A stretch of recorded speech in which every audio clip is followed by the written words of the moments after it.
pagi. Perkenalkan, nama saya Rafael Santianus Nimo, Prodi Keperawatan, kelas 2020E, NPM 2020-10-95. Oke, baik. Saya akan mempresentasikan makalah yang berjudul Konsep Komunikasi dalam Keperawatan. Oke, langsung saja. Bab 1, pendahuluan. 1.1 latar belakang, di mana pentingnya komunikasi dengan manusia adalah suatu hal yang tidak bisa dipungkiri. Begitu juga halnya dengan organisasi.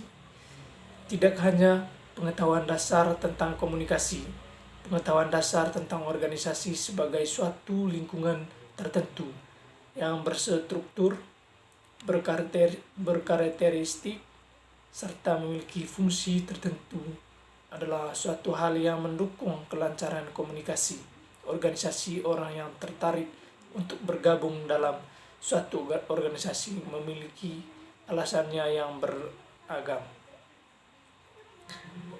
Ada yang karena alasan profit, tuntutan profesi, penyebaran ideologi, maupun pemenuhan kebutuhan sosial. Para psikolog berpendapat bahwa kebutuhan utama manusia dan untuk menjadi manusia yang sehat secara rohani adalah kebutuhan akan hubungan sosial yang baik dengan orang lain. Menyebutkan bahwa salah satu dari 4 kebutuhan utama manusia adalah terfasilitasinya kebutuhan sosial untuk memperoleh rasa aman lewat rasa memiliki dan dimiliki. Penggulangan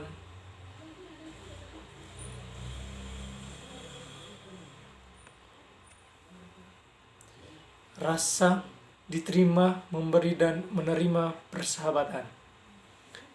Komunikasi merupakan alat yang efektif untuk mempengaruhi tingkah laku manusia, sehingga komunikasi dikembangkan dan dipelihara secara terus-menerus. Komunikasi bertujuan memudahkan melaksanakan kegiatan-kegiatan tertentu dalam rangka mencapai tujuan optimal, baik komunikasi dalam lingkungan pekerjaan maupun hubungan antara manusia.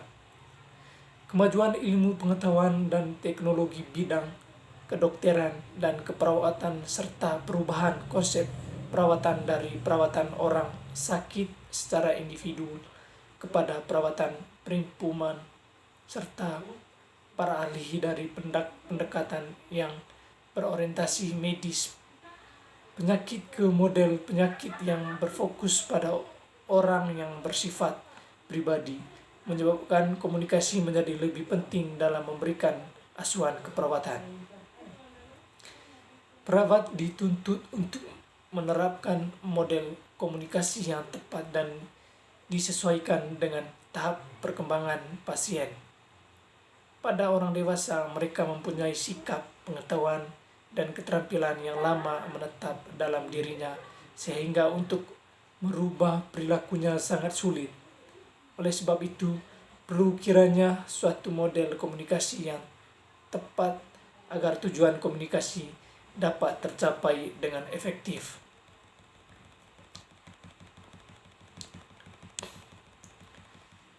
(1.2) Rumusan masalah. 1. Apa pengertian dari komunikasi? 2. Apa itu unsur komunikasi? 3. Bentuk-bentuk komunikasi. 4. Faktor-faktor mempengaruhi komunikasi. 5. Hambatan dalam komunikasi. 1.3 Tujuan. Agar mengetahui arti dari komunikasi. 2. Mengetahui unsur komunikasi. 3. Mengetahui bentuk komunikasi.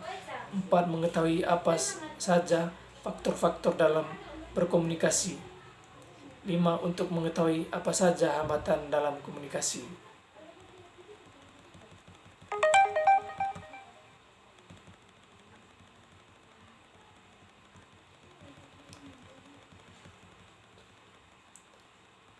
Bab 2, pembahasan. 2.1 Pengertian komunikasi. Komunikasi adalah suatu proses ketika seorang atau beberapa orang kelompok organisasi, dan masyarakat menciptakan dan menggunakan informasi agar terhubung dengan lingkungan dan orang lain. Pada umumnya, komunikasi dilakukan secara lisan atau verbal yang dapat dimengerti oleh keduanya. Komunikasi masih dapat dilakukan dengan menggunakan gerak-gerik tubuh atau menunjukkan sikap tertentu, misalnya tersenyum, menggelengkan kepala, dan mengangkat bahu. 1. Pengertian komunikasi menurut para ahli.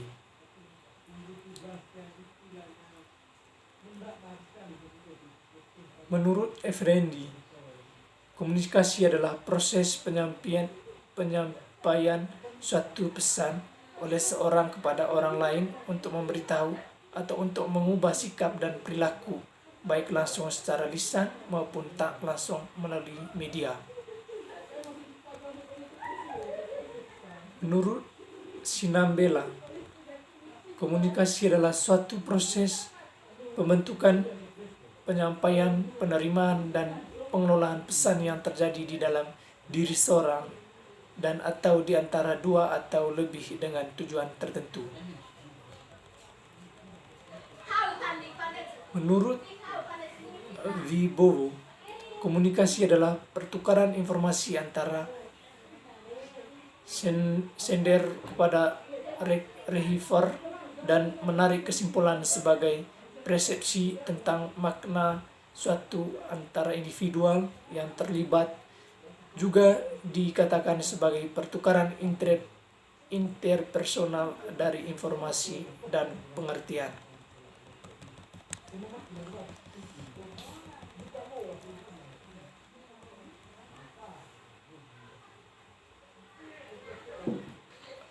Menurut Raymond Rose, komunikasi adalah proses pemilihan atau memilih dan simbol pengiriman sedemikian rupa yang membantu menerima, menghasilkan respon pesan atau makna penawaran yang sama dengan yang dimaksudkan oleh komunikator.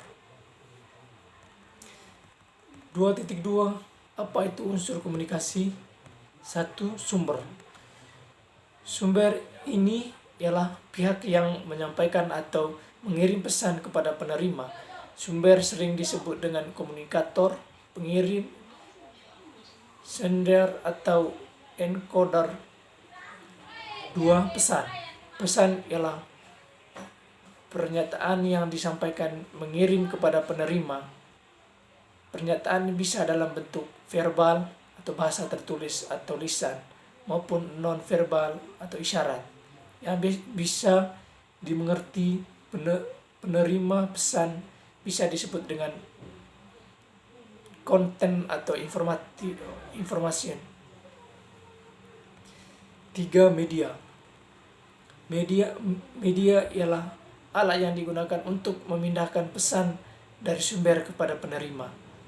Media dalam pengertian ini bisa berupa media massa mencakup surat, kabar, radio, film, televisi, dan internet. Bisa juga berupa saluran, misalnya kelompok pengajian atau arisan, kelompok pendengar dan pemirsa, organisasi masyarakat, rumah ibadah, pesta rakyat, panggung kesenian, serta media alternatif lainnya, misalnya poster, brosur, buku, spanduk, stiker, dan semacamnya.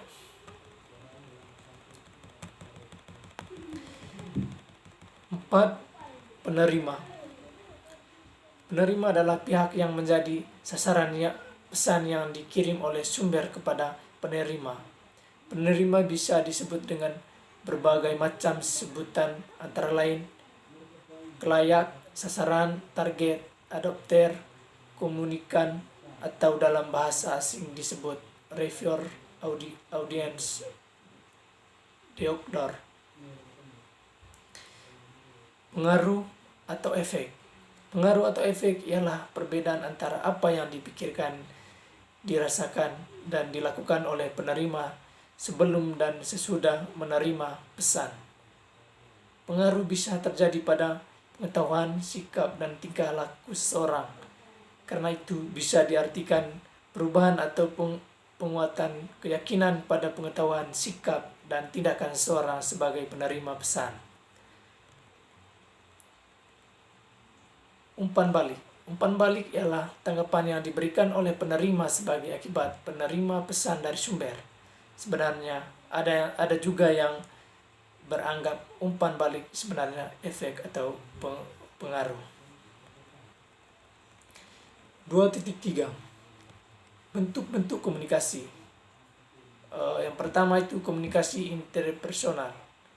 Merupakan komunikasi interpribadi yang artinya komunikasi yang dilakukan kepada diri sendiri. Proses komunikasi ini terjadi dimulai dari kegiatan menerima pesan atau informasi, mengelola dan menyimpan juga menghasilkan kembali. Contoh, kegiatan yang dilakukan pada komunikasi interpersonal ialah berdoa, bersyukur, tafkur, berimajinasi secara kreatif, dan lain sebagainya. Yang kedua, komunikasi interpersonal. Merupakan komunikasi antar pribadi. Komunikasi ini juga dapat diartikan sebagai proses pertukaran makna dari orang yang saling berkomunikasi antara satu individu dengan individu lainnya. Suatu komunikasi interpersonal dapat terjadi apabila memenuhi kriteria berikut.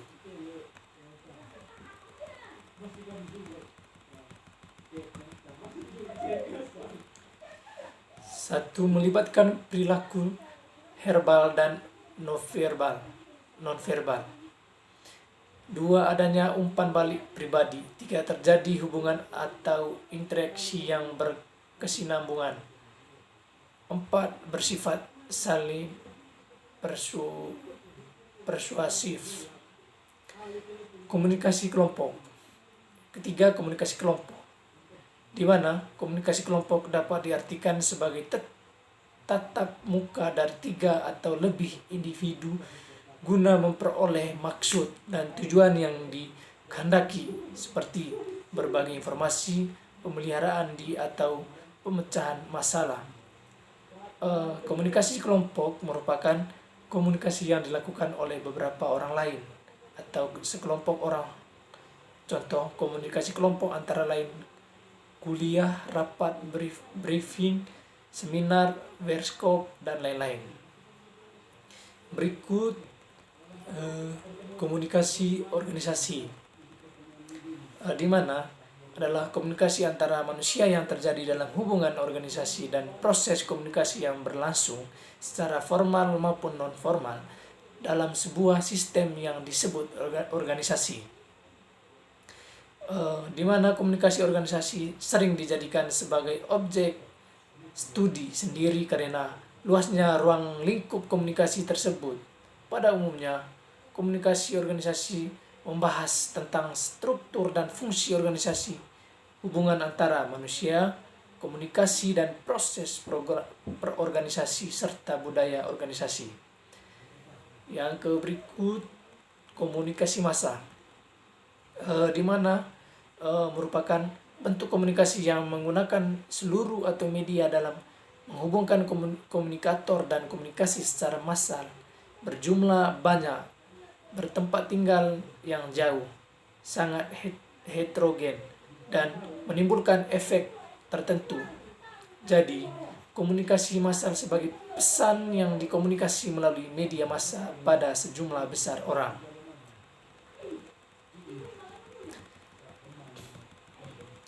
Ciri-ciri komunikasi massa adalah sebagai berikut. Nah, di sini kan ada ciri-ciri komunikasi massal. Yang pertama, komunikasi biasanya suatu lembaga media massa. Yang kedua, hubungan antara komunikator dan pemeriksa dan bukan bersifat pribadi. Ketiga, menggunakan media massa. Keempat, mediumnya dapat digunakan oleh orang banyak. Kelima, komunikasi adalah massa yang bersifat heterogen. Keenam, penyebaran pesan serta pada saat yang bersamaan. Ketujuh, umpan balik bersifat tidak langsung. Kedelapan, pesan yang disebarkan cenderung tidak langsung berpengaruh pada massa. Nah, dari ciri-ciri di atas, komunikasi massa dapat diartikan sebagai komunikasi yang ditujukan kepada jumlah besar khalayak yang tersebar heterogen melalui media cetak atau elektronik, sehingga pesan yang sama dapat diterima secara serentak dan sesaat. Sedangkan komunikasi yang dilakukan melalui penggunaan media lain selain media massa disebut komunikasi medium. Komunikasi medium biasanya menggunakan media surat, telepon, pamflet, poster, brosur, spanduk, dan sebagainya. 2.4 Faktor-faktor yang mempengaruhi komunikasi. Yang pertama itu pengetahuan, di mana tingkat pengetahuan seseorang menjadi faktor utama komunikasi. Seseorang dapat menyampaikan pesan dengan mudah apabila ia memiliki pengetahuan yang luas. Seseorang juga komunikator yang memiliki tingkat pengetahuan tinggi, ia akan lebih mudah memiliki kata-kata atau diksi untuk menyampaikan informasi baik verbal maupun secara non-verbal kepada komunikan. Hal ini berlaku juga untuk seorang komunikan. Seorang komunikan dapat merespon atau meminta kepastian informasi yang diberikan komunikator dengan baik apabila ia memiliki pengetahuan. Misalnya, seorang akademis tidak mungkin menggunakan kata-kata yang intelektual apabila ia mendapati seorang yang pendidikannya lebih rendah darinya. Nah, hal tersebut justru menjadi penghambat dalam proses komunikasi.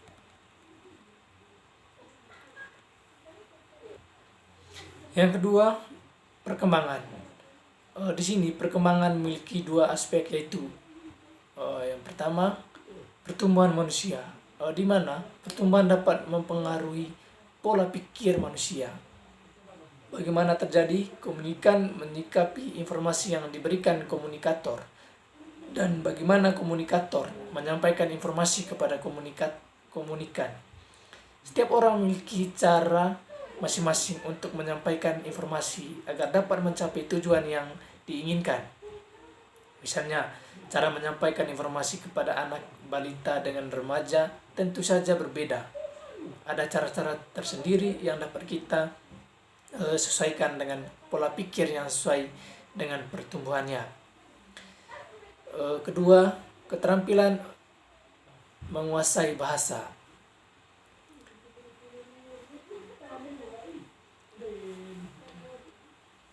Di mana keterampilan dalam bahasa ini merupakan salah satu faktor yang sangat terkait dengan pertumbuhan. Misalnya, jika kita menghadapi remaja, maka kita lebih baik mengetahui bahasa-bahasa yang digunakan dalam kesehariannya, atau disebut dengan bahasa gaul. Dengan demikian, kita dapat menjalani komunikasi dengan baik. Begitu pula dengan bayi-bayi memiliki keterampilan bahasa jaya dengan isyarat atau non-verbal, seperti menangis jika sakit, haus, atau lapar.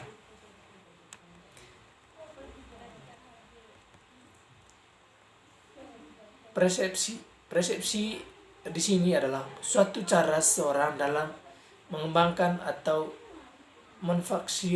memfaksirkan informasi yang diolah menjadi sebuah pandangan. Pembentukan persepsi ini terjadi berdasarkan pengalaman, harapan, dan perhatian. Proses pemahaman manusia terhadap suatu rangsangan atau stimulus ini dapat memiliki pandangan yang berbeda-beda. Selain dapat menjadi pengaruh baik, persepsi juga dapat menjadi penghambat untuk menjadi komunikasi. Yang berikut, peran dan hubungan.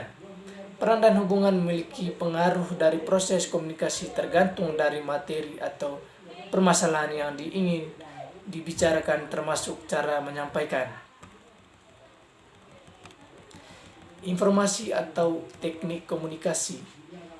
Komunikator yang belum menjalani hubungan dekat dengan komunikan, maka akan terjadi komunikasi secara formal.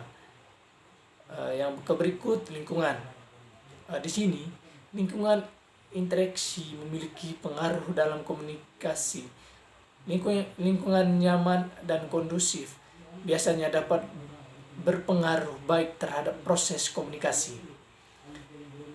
Berikut, emosi, di mana emosi adalah reaksi seseorang dalam menghadapi suatu kejadian tertentu. Emosi terkadang tidak dapat dikendalikan oleh diri sendiri, sehingga emosi juga mempengaruhi proses komunikasi itu sendiri. Bahkan emosi dapat menjadi hambatan.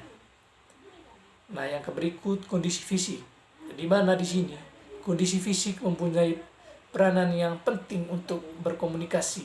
Semua indera memiliki fungsi-fungsi yang digunakan dalam kelangsungan komunikasi. Yang berikut, jenis kelamin. Laki-laki dan perempuan memiliki perbedaan dalam berkomunikasi, dapat dilihat dari gaya berbicara dan interpretasi. Menurut Tain, kaum perempuan menggunakan teknik komunikasi untuk mencari konfirmasi, meminimalkan keintiman, sementara kaum laki-laki lebih menunjukkan independensi dan status dan kelompoknya. 2.5 Pengertian hambatan dalam komunikasi. Di sini, hambatan komunikasi adalah segala sesuatu yang menghalangi atau mengganggu tercapainya komunikasi yang efektif. Hambatan komunikasi dapat mempersulit dalam mengirim pesan yang jelas, mempersulit pemahaman terhadap pesan yang dikirimkan, serta mempersulit dalam memberikan umpan balik yang sesuai. Tetapi elemen atau komponen dalam proses komunikasi menunjukkan kualitas komunikasi itu sendiri. Masalah akan timbul apabila salah satu dari elemen komunikasi tersebut mengalami hambatan yang menyebabkan komunikasi menjadi tidak efektif. Hambatan komunikasi ini dapat terjadi pada semua konteks komunikasi, yaitu komunikasi antara pribadi atau komunikasi interpersonal. Komunikasi di sini massa, komunikasi organisasi atau komunikasi kelompok. Hambatan komunikasi yang terjadi dalam berbagai konteks komunikasi dapat menyebabkan komunikasi menjadi tidak efektif. Di sini yang pertama itu cara mengatasi hambatan komunikasi. Berbagai hambatan komunikasi yang dapat menyebabkan ketidakefektifan komunikasi dapat kita atasi dengan memperhatikan beberapa hal berikut ini. 2. Pengiriman pesan, komunikator atau sender. Komunikasi adalah suatu proses yang berlangsung dua arah dan diawali oleh pengirim pesan. Pengirim pesan hendaknya merumuskan informasi sedemikian rupa agar tujuan komunikasi tercapai. Hal-hal yang harus dilakukan adalah, yang pertama itu menyatakan satu ide atau gagasan dalam satu waktu. Yang kedua, menyatakan ide atau gagasan dengan singkat. Yang ketiga, memberikan penjelasan ketika diperlukan. Yang keempat, melakukan pengulangan jika diperlukan. Yang kelima, menerima dan memberikan umpan balik. Yang keenam, melakukan pilihan kata, suara dan bahasa tubuh yang tepat. Yang ketujuh, mengembangkan sikap empati terhadap penerima atau komunikan atau komunikate. Referier dalam mengatasi hambatan kultural atau budaya dalam komunikasi. Yang berikut, pesan. Pesan merupakan informasi sederhana yang ingin disampaikan oleh pengirim pesan kepada penerima. Pesan dapat berupa pesan verbal maupun pesan non-verbal. Untuk mengurangi komunikasi terjadinya masalah. Pengirim harus menggunakan, yang pertama itu harus menggunakan terminologi yang tepat, yang kedua itu berbicara dengan jelas, yang ketiga waktu pengiriman pesan disesuaikan dengan kesiapan penerima pesan untuk mendengarkan atau menerima pesan. Yang keempat, menggunakan volume suara yang sesuai. Yang kelima, pesan yang disampaikan hendaknya bersikap inklusif dan informatif. Inklusif artinya bahwa pesan berisi segala sesuatu yang diperlukan oleh penerima pesan untuk memahami maksud pengirim. Informasi artinya pesan merupakan sesuatu yang ingin diketahui oleh penerima pesan.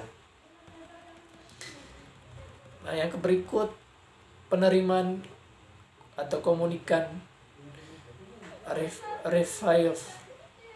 receiver atau penerima pesan membutuhkan informasi untuk memenuhi kebutuhan mereka.